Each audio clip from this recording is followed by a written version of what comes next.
Kalian tahu nggak, ini sungai apa? Ini adalah Sungai Mahakam. Jadi Sungai Mahakam adalah sungai yang terletak di Kalimantan Timur, Kota Samarinda. Dan juga sungai ini merupakan sungai besar yang ada di Pulau Kalimantan. Di sungai yang panjang dan lebar ini dihuni oleh berbagai macam makhluk hidup, dimulai dari tumbuhan maupun berbagai jenis binatang. Salah satu binatang penghuninya adalah pesut mahakam. Kalian tahu nggak sih apa itu pesut mahakam? Pesut mahakam adalah sejenis mamalia air yang berbentuk seperti lumba-lumba dan bernafas melalui paru-paru.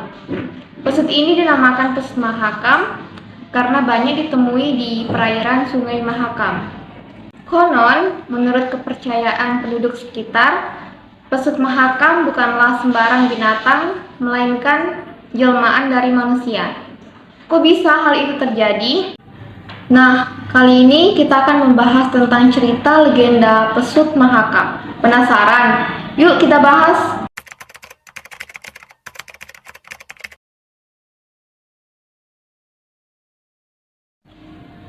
Menurut masyarakat sekitar Sungai Mahakam, dahulu kala hidup seorang ayah di Muara Muntai, Kalimantan Timur.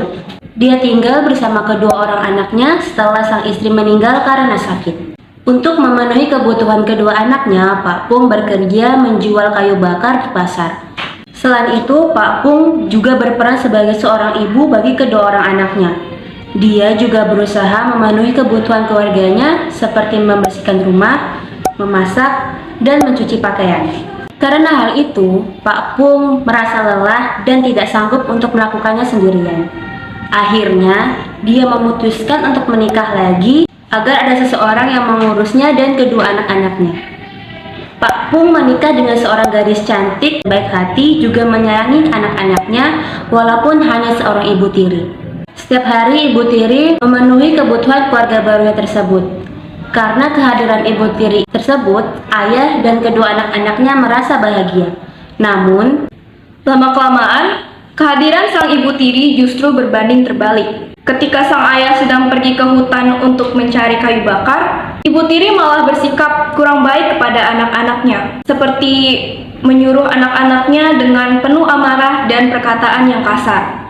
Anak-anak itu pun pernah dipukul hanya karena tidak mampu menyanggupi permintaan sang ibu tiri untuk pergi ke sungai mencari air. Suatu hari, sang ibu tiri kembali menyuruh anak-anaknya untuk pergi ke hutan mencari kayu bakar. Anak-anak pun bergegas pergi ke hutan karena tidak ingin dimarahi dan dipukuli lagi oleh sang ibu tiri. Semakin lama, anak-anak tadi semakin jauh masuk ke dalam hutan untuk mencari kayu bakar. Anak-anak yang sedang mencari kayu bakar tadi pun cukup kesulitan untuk pulang karena sangat kelelahan dan dalam kondisi perut yang kelaparan. Mereka pun terus menyusuri hutan hingga menemukan sungai kecil. Tak disangka, di sekitar sungai tersebut terdapat beberapa pohon pisang dengan buah yang matang dan juga aroma yang sangat harum. Anak-anak pun langsung memakan buah pisang itu dengan lahap. Karena hari mulai gelap dan kayu bakar yang mereka kumpulkan masih kurang cukup, mereka pun memutuskan untuk tidur di hutan. Keesokan harinya, anak-anak pun memutuskan untuk pulang ke rumah dengan membawa banyak kayu bakar. Sesampainya di rumah, anak-anak pun mengeluh sangat lapar dan mereka meminta makan kepada ibunya. Namun, tampaknya sang ibu sedang keluar rumah karena kondisi rumah yang sangat sepi. Anak-anak pun pergi ke dapur dan mendapatkan sebuah ketan yang masih sangat hangat.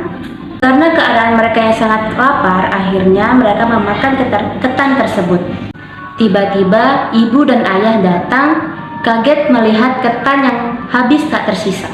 Melihat hal itu, sang ibu justru mengadu kepada ayah bahwa anak-anak mereka baru saja pulang setelah bermain selama 2 hari di luar. Mendengar hal itu, sang ayah langsung percaya dan memarahi anak-anaknya.